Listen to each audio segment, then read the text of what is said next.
का काम सिर्फ दवाई देना होता है। जैसे हाँ हम जी। देखते हैं रिटेल फार्मासिस्ट में कम्युनिटी फार्मासिस्ट हो गए, वो बस करेक्ट। दवाई देते हैं, ऐसा प्रिस्क्रिप्शन मिला है, फिर उनको बस देखना है और डिस्पेंस करना होता है। ये सोचते हैं करेक्ट। लोग, बट मैं इसका मिथ जो है बस्ट करना चाह रहा हूँ। तो फार्मासिस्ट क्या करते हैं उधर पे एक एक्टिव रोल प्ले करते हैं ये डिफाइन करने में कि हमें क्या मंगाना है। जो फर्स्ट इन फर्स्ट आउट हो गया, जो भी हम हाँ। चीजें होती है वाइटल एसेंशियल डिजायरेबल, जो इन्वेंटरी करेक्ट। मैनेजमेंट की चीजें होती हैं, वो यहाँ पे काम आती हैं। Everybody and welcome back to my YouTube channel. Today we have an amazing personality with us, Mr. Harsh Singh, who is currently a pharmacist in AIMS Bhopal.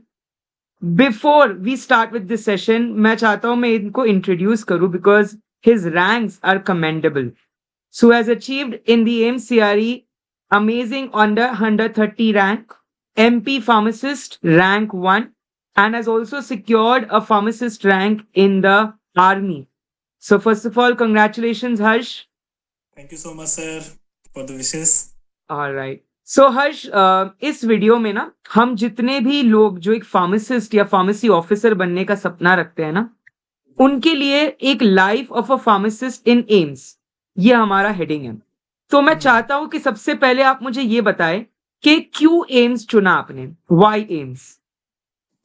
Sir because AIIMS जो है ना हमारे देश में एक प्रीमियर इंस्टीट्यूट है, वो health care का एक एपिटोम है। राइट। कोई भी बंदा होगा तो उसका ड्रीम होता है कि अगर मैं हेल्थ केयर प्रोफेशनल हूँ तो मुझे एम्स मिल जाए, एम्स में काम करने का मौका मिले। Correct. So actually I was also thinking कि मुझे स्टेट में एक जॉब मिली थी स्टेट फार्मासिस्ट की, तो मुझे अपने ओके। डिस्ट्रिक्ट में ही जॉब मिल रही थी डिस्ट्रिक्ट हॉस्पिटल में, क्योंकि मेरी रैंक वन ओके। थी तो मुझे खुद बुला रहे थे। सो मैंने ओके। सोचा कि ठीक है मैं कर लूंगा, but at the same time मेरी एम्स सीआरई के रिजल्ट आ गया था। तो आई थॉट कि AIIMS is the ultimate thing, मुझे एम्स ही ज्वाइन एब्सोल्युटली। करना है। सो मैंने उनको वेट करके बोला मैं एम्स ज्वाइन करूंगा, तो उनने भी मुझे ये रिकमेंड किया है स्टेट वालों ने कि आप एम्स ज्वाइन करो, क्योंकि आपका जैसा टैलेंट यहाँ क्या करेगा, आप वहां जाओ। करेक्ट। सो मैंने एम्स एम्स मतलब में क्वालिटी, करेक्ट। किया। तो हर्ष, वो फीलिंग कैसी थी जब आपने आपकी रैंक देखी एम्स की, एंड वो मोमेंट कैसा था? थोड़ा उसको मैं चाहता हूँ आप नॉस्टैल्जिया में चले जाओ और थोड़ा उसको बताओ पास्ट में। It was an amazing experience कि मैं क्या बोलूं, मेरे हाथ कांप रहे थे उस टाइम पे। जब मैंने पीडीएफ खोली तो राइट। मेरे को लग रहा था बस मेरा रोल नंबर कहीं पे दिख जाए, लास्ट में कहीं पे भी दिख जाए, एम्स करेक्ट। भोपाल ना भी मिले तो कोई भी एम्स मिल जाए, कुछ भी मिल जाए। So correct. जब मैं देख रहा था मैंने अपना रोल नंबर देखा और रोल नंबर को मैंने कॉपी किया उस पीडीएफ में। Then I just click search and मैंने आंख बंद कर ली, खोला तो मैंने देखा मेरा पहले ही पेज में नाम है, नंबर है, रोल नंबर है। क्या सो मैंने बात है। बोला वाह ये क्या हो गया, पहले ही पेज में था। तो इट वॉज अ बिल्कुल। Truly blessing of God. मैं जब पेपर देने गया था, मेरा सेंटर उज्जैन में था, मैंने भगवान से मांगा था।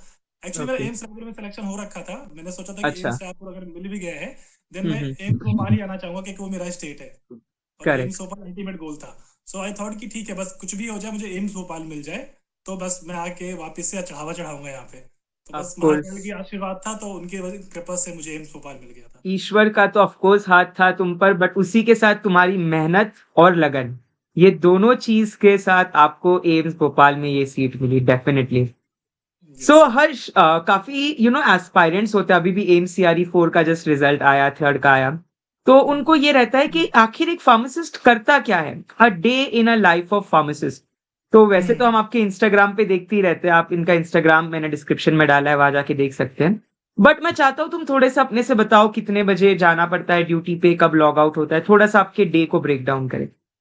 मैं बताना चाहूंगा कि मोस्टली लोगों का ये होता है कंसेप्शन कि फार्मासिस्ट का काम सिर्फ दवाई देना होता है। हाँ जैसा हम जी। देखते हैं रिटेल फार्मासिस्ट में कम्युनिटी फार्मासिस्ट हो गए, वो बस करेक्ट। दवाई देते हैं, एज प्रिस्क्रिप्शन मिला है, फिर उनको बस देखना है और डिस्पेंस करना होता है, ये सोचते हैं करेक्ट। लोग। बट मैं इसका इसका मिथ जो है बस्ट करना चाह रहा हूँ। ओके। एम्स जैसे प्रीमियर इंस्टीट्यूट में सिर्फ यहाँ तक काम नहीं होता है, हमें पेशेंट से एक्चुअली कुछ डायरेक्ट कॉन्टेक्ट नहीं होता है। We are serving in patient department, IPD patients we okay. Are serving only, है ना। So okay. वहाँ पे डायरेक्ट पेशेंट नहीं आते हैं, वहाँ पे नर्सिंग स्टाफ आता है, नर्सिंग ऑफिसर्स आते हैं, ओके। सीनियर नर्सिंग ऑफिसर्स आते हैं।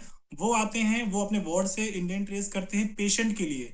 Suppose okay. X Y Z is a patient admitted in general surgery ward, उनको ओके। कुछ अगर टैबलेट चाहिए, पैरासीटामोल चाहिए, पेंटॉप चाहिए, तो उसका इंडियन ट्रेस करेंगे वो सेंट्रल फार्मेसी में। एम्स में एक सेंट्रल फार्मेसी होती है जो हॉस्पिटल फार्मेसी है, जहां हम लोग काम करते हैं, हम जैसे फार्मासिस्ट जो रिक्रूट होके जाते हैं एमसीआरई के थ्रू। करेक्ट।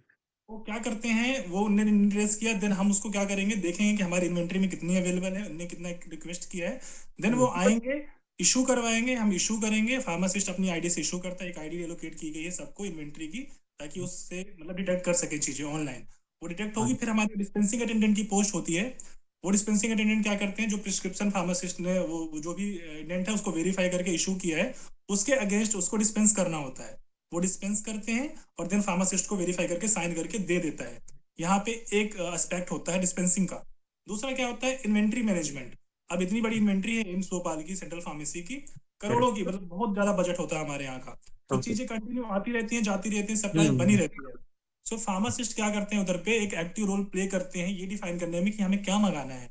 जो फर्स्ट इन फर्स्ट आउट हो गया, जो भी हम हाँ। जो चीजें होती हैं वाइटल एसेंशियल डिजायरेबल, जो इन्वेंट्री करेक्ट। मैनेजमेंट की चीजें होती हैं, वो यहाँ पे काम आती हैं। तो जो तो हम हम थियरी में पढ़ते हैं हर्ष, वो आप यस प्रैक्टिकली यस वहां कर भी रहे हो। वो दैट्स प्रैक्टिकली कर रहा हूँ, मैंने देखा कि हाँ जो हमने पढ़ा था वो काम पे आ रहा है। तो एक्चुअली यहाँ पे बिल्कुल। प्रोक्योरमेंट से रिलेटेड भी हमारा बहुत बड़ा हिस्सा होता है।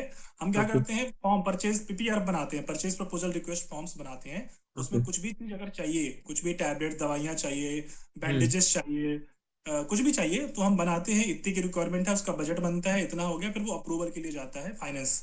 वहां से अप्रूव होकर चीजें आती हैं, फिर वो चीजें 1-2 महीने बाद बल्क में हमारे पास आती हैं। तो ओके। एक्चुअली सारे फार्मासिस्ट इंगेज होते हैं, अपना अपना वो देते हैं आउटपुट, ये चीजें खत्म हो रही हैं, हमें इसको रिप्लेस करना है, जल्दी मंगाना है, ताकि आउट ऑफ करेक्ट। स्टॉक होने की कंडीशन ना आए। तो ये करते एब्सोल्युटली। हैं। तो ये चलता रहता है मोस्टली। और क्या होता है, हमको वार्ड विजिट्स में भी जाना होता है। अच्छा। तीसरा एस्पेक्ट है कि हम वार्ड हमें मिले हैं, ओके। अलॉट हुए हैं। एम्स में 40 से 42 डिपार्टमेंट्स होते हैं, कार्डियोलॉजी, न्यूरो सर्जरी, है ना, ऐसे करके बहुत सारे, एरिया गैस्ट्रोएंटरोलॉजी, बहुत वगैरह, हाँ। डिपार्टमेंट्स होते हैं, मल्टीपल डिपार्टमेंट्स, उनके मल्टीपल सब स्टोर्स होते हैं। उनको एक करेक्ट। नर्सिंग ऑफिसर एक डील करते हैं। Nursing alright. ऑफिसर जो होते हैं वो उस सब स्टोर के इंचार्ज होते हैं, जो फार्मेसी रिलेटेड एस्पेक्ट देखते हैं। Correct. At the same time, the pharmacists are which are posted in central pharmacy are also hmm. connected with the ward inventory. अच्छा। वो वो क्या करते हैं, यहाँ से एसएनओ से एनओ से नर्सिंग ऑफिसर से कोऑर्डिनेट करेंगे कि ओके। उनको क्या डिमांड है, वो उसी फार्मासिस्ट से बात करेंगे जो उनके डिपार्टमेंट के करेक्ट। लिए एलोकेट हुआ है। इससे क्या होता है, एक ओके। रिस्पॉन्सिबिलिटी बनती है सो और हर्ष, एक। आप बताना चाहेंगे आप कौन से डिपार्टमेंट में हैं? मुझे फिलहाल तो जनरल सर्जरी मिला हुआ है। जनरल सर्जरी अच्छा। की सबसे बड़ा वार्ड होता है एम्स में। यस, उसमें एब्सोल्युटली। 3 सब स्टोर्स होते हैं, जनरल सर्जरी वार्ड 1, 2, 3, इतने पेशेंट एडमिटेड रहते हैं ओके। ऑल द टाइम कि 3 सब स्टोर्स बनाने पड़े, 3 वार्ड बने हुए हैं।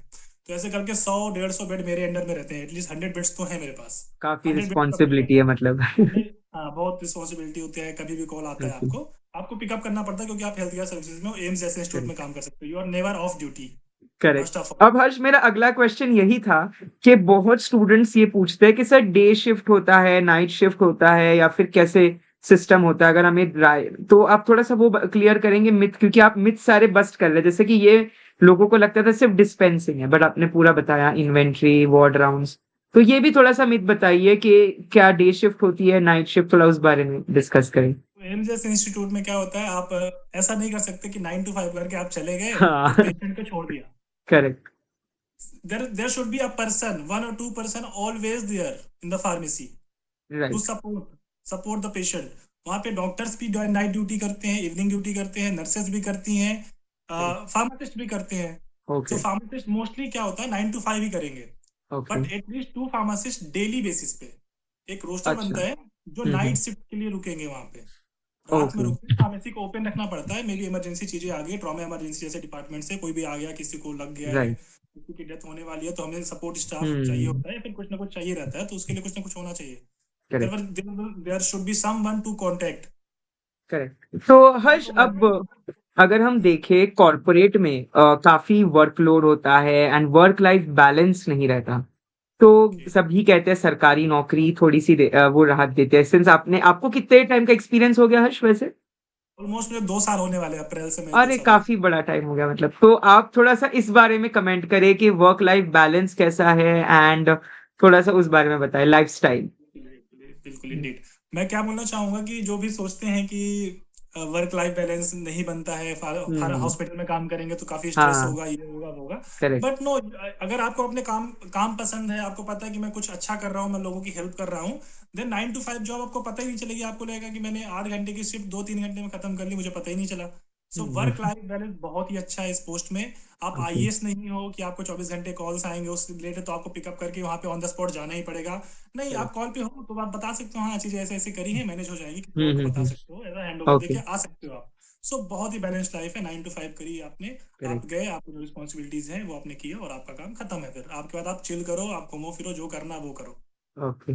सो हर्ष, अब आपको 2 साल वहाँ ऑलमोस्ट होने आए हैं। तो आपके कलीग्स, आपका जो हॉस्पिटल का एनवायरनमेंट है, फूड, हाँ क्योंकि कैंटीन भी है डेफिनेटली होगी, तो थोड़ा उस बारे में बताएं, उस एस्पेक्ट से स्टूडेंट्स को कि अगर वो एक सपोज आपके कदम पे, क्योंकि आप मेंटोर भी रहे, मैंने सुना आप मेंटरशिप भी देते हैं, सो अगर सपोज कोई बंदा आप यही वीडियो देख के एम्स भोपाल आ रहा है, तो उसे कैंटीन, कैफेटेरिया, कलीग्स, थोड़ा उस बारे में बताएं, एनवायरनमेंट।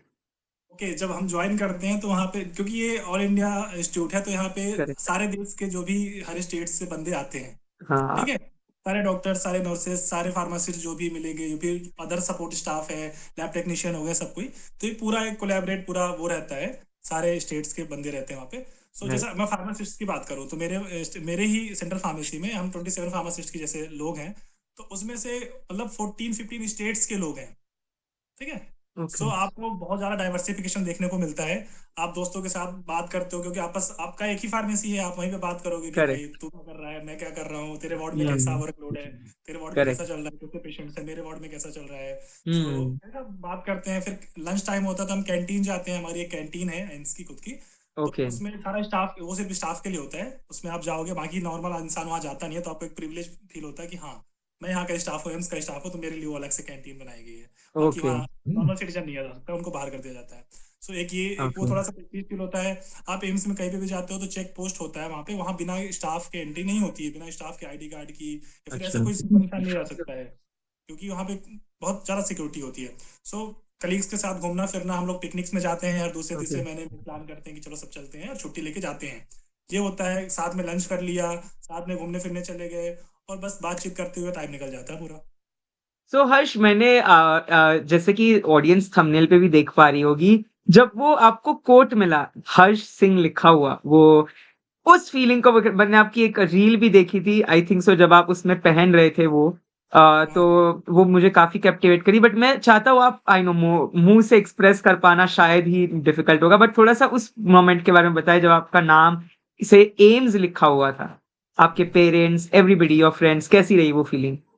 एक्चुअली जब हमने शुरू में ज्वाइन किया तो एक मंथ हमारे पास आईडी कार्ड नहीं था, ना हमारे पास कोई कोड ओहो। थी। हम ऐसे सेमी फॉर्मल कपड़े में चले जाया करते थे कि ऐसा ज्वाइनिंग हो गई करेक्ट। है तो हमें काम सीखना है। हम करेक्ट। काम सीखते थे, जब महीना 1.5 महीना हो गया तो हमारी लैब कोड बन के आ गई, हमारा एप्रॉन बन के आ गया। ये सेट कि आपको आज से ये पहनना है, आपको प्रॉपर आईडी कार्ड मिला है, लाइब्रेरी से आईडी कार्ड लीजिए और इसको पहनिए। करेक्ट। वो जब हमने पहले पहना तो सारे लोगों ने तो अपनी एक दूसरे की फोटो क्लिक कराई कि हम कैसे दिख रहे हैं, बढ़िया एब्सोल्युटली। दिख रहे हैं। सबने पोस्ट करी फोटोज अपने सोशल मीडिया हम्म। अकाउंट्स में, सबको अच्छा रिस्पॉन्स मिला, अपने घर वालों को बताया, सबने वीडियो कॉलिंग करी, अच्छा लगा कि हाँ, अब हम एम्स के प्रॉपर एक एम्प्लॉय हो गए हैं। तो बहुत अच्छा लगता है, फील करने में प्राउड फील होता है जब भी हम व्हाइट कोट पहनते हैं, हमारा नाम लिखा होता है यहाँ पे, यस, ऑफ जो भी कोर्स। आपका नाम है। That is unmatchable. So Harsh, एक और क्वेश्चन जो मैं पूछना चाहूंगा, लोग कहते हैं एक बार आप फार्मासिस्ट बन गए, कॉर्पोरेट में तो ग्रोथ है, यहाँ पे ग्रोथ नहीं है फार्मासिस्ट बनकर, तो आप उसके बारे में क्या कहना चाहेंगे? एंड ये अगर मिसकंसेप्शन है तो आप इसको थोड़ा सा, इसको भी बस्ट करिए और बताइए कि क्या ग्रोथ है फार्मासिस्ट बनने में। इस टॉपिक पे मैं हमेशा, मेरा थोड़ा सा, क्या बोलूं मैं, ओके। ऐसा वाला है कि ग्रेज ग्रेज होना ये, क्योंकि फ्यूचर अच्छा। प्रोस्पेक्टस दिख रहा है, 8th पे कमीशन आया हुआ है। तो यस। बात चल रही है कार्डर चेंज करने की। Okay. So we are at the power of nursing staff, कि अगर उनकी एंट्री बैचलर्स के बेसिस पे हो रही है, उनको लेवल हाँ। 7 ऑफर किया जा रहा है स्टार्टिंग से। तो करेक्ट। हमें भी लेवल 7 मिलने वाला है। मिलना दे आर चाहिए। Changing the nomenclature to pharmacy officer from pharmacist, okay, ठीक है। दैट इज और great. Making it to the level 13 तक की पोस्ट क्रिएट करना चाह रहे हैं, इसमें डिप्टी डायरेक्टर तक की पोस्ट रहेगी फार्मेसी के हम्म। लिए। ये तो होना दैट ही विल चाहिए इनफैक्ट कैडर, क्योंकि आप इतनी मेहनत से हर्ष एम्स क्रैक करते हो, it's not easy.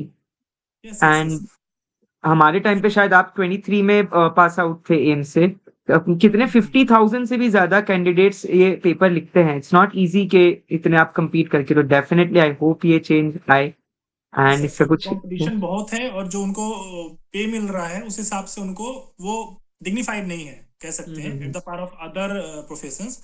You should have also the same correct. Respect, same pay level as doctors, as nurses, because you are doing the same hard work, you are actually clearing the same exam at the correct. national level, so you should also get the same pay. So ये अभी थोड़ा absolutely. Change होने वाला है अभी चीजें। Okay. हर्ष, तो ये काफी स्टूडेंट्स पूछते हैं HRA TADA, अब कुछ कहते हैं कि सर दिल्ली में गए तो हमें क्या उतना ही TADA मिलेगा जितना हमें कोई और सिटी में मिलता है, तो क्या कोई ऐसा सिटी वाइज TADA बदलता है? थोड़ा उस बारे में आप बताएंगे स्टूडेंट्स को। इन सेंट्रल गवर्नमेंट सर्विसेज जो भी सिटीज होती हैं, हम्म। सबका एक बांटा हुआ है XYZ, और फिर टियर 1, टियर 2, टियर 3 सिटीज में। तो ओके। उस हिसाब से एचआरए मिलता है। न्यू दिल्ली जैसी सिटीज जो होती हैं वो टॉप टियर सिटीज हैं, वहां राइट। पे जो मैक्सिमम एचआरए होता है एडमिसिबल वो दिया जाता है। अच्छा। एज पर योर पे लेवल, ठीक है। ओके। भोपाल है थोड़ा सा सेकंड कैटेगरी में, टियर 2 सिटी है, और टियर 3 राइट। सिटी जैसे रायबरेली हो गया, ठीक है, हाँ, वहाँ थोड़ा सा कम एचआरए वहाँ मिलेगा और आपको, कम भोपाल होगा। में थोड़ा मिलेगा, और एम्स दिल्ली में सबसे ज्यादा मिलेगा। So correct. सिटी वाइज होता है, आप वहाँ रहोगे तो आपका खर्चा ज्यादा हो रहा है, तो आपको एचआरए भी उस हिसाब से एडमिसिबल होगा, करेक्ट। ऐसा होता So Harsh, we are at the end of this podcast, but मैं चाहता हूँ since you are a motivation and encouragement for so many students, because बिना किसी कोचिंग के सक्षम खुद के बलबूते पे एम्स क्रैक करना कोई खाने की बात नहीं है। एमपी फार्मासिस्ट क्रैक करना, आर्मी क्रैक करना, इट्स नॉट इजी। तो मैं चाहता हूँ आप आखिरी बार कुछ मोटिवेशनल इंस्पायरिंग वर्ड्स कहे, जिससे हर एक एस्पायरेंट पूरे जोश में आ जाए, पूरे उसमें एनकरेज हो जाए कि सर अब तो हमें एम्स निकालना है और एम्स फार्मासिस्ट में जाना है। तो कुछ है। वर्ड्स आप बोलना चाहेंगे हमारी ऑडियंस के लिए? मैं सबको कहूंगा कि नेवर सीधा कट ऑफ, कभी कट ऑफ नहीं देखनी चाहिए हमें कि इस पेपर की कितनी राइट। कट ऑफ गई है, एम्स में क्या कट ऑफ था लास्ट मेरी कैटेगरी वाइज, कभी कैटेगरी वाइज कट ऑफ नहीं देखनी है, न कभी पेपर की डेट देखनी है। हमेशा आपको तैयारी कंटिन्यू रखनी है till you get the selection, till you get the offer letter, तब तक आपको करेक्ट। करते रहना है। हमेशा कट ऑफ नहीं देखना है, हमेशा देखना है टॉप मार्क्स कितने हैं। अगर 100 मार्क्स का पेपर है तो you should aim for the at least 90 marks. 90 correct. Marks का आप जब एम करोगे तब जाके आपके 80 मार्क्स आएंगे, तब आप सिलेक्शन लोगे। अगर आप कट ऑफ देख के एब्सोल्युटली। जा रहे हो तो 2 नंबर पीछे लाओगे और फेल हो जाओगे। सो कभी भी कट ऑफ मत देखो, हमेशा टॉप स्कोर करने का सोचो। आप कट ऑफ सेट करके आओ दूसरों के लिए, आप कट ऑफ को फॉलो मत करो। क्या मेरा बात है! यही उत्तर है। So thank you so much Harsh, मुझे जेन्युइनली खुद भी बहुत कुछ आज नया जानने मिला आपके इस लाइफ़स्टाइल के बारे में। प्लस ये चीज़ देख के बहुत अच्छा लगा कि आप आपका पैशन भी फ़ॉलो कर रहे हो, जो आप रील्स बनाते हैं, जो आप मेंटरशिप कर रहे हैं, बहुत सारे स्टूडेंट्स डेफ़िनेटली उससे फ़ायदा लेंगे। आपका मैंने लिंक्डइन भी अटैच कर दिया हमारे डिस्क्रिप्शन में, तो जिस-जिसको कनेक्ट करना है, हर्ष से इंस्टाग्राम और लिंक्डइन वगैरह से कनेक्ट कर सकते हैं। Thank you so much Harsh for your time. Thank you sir, thank you so much.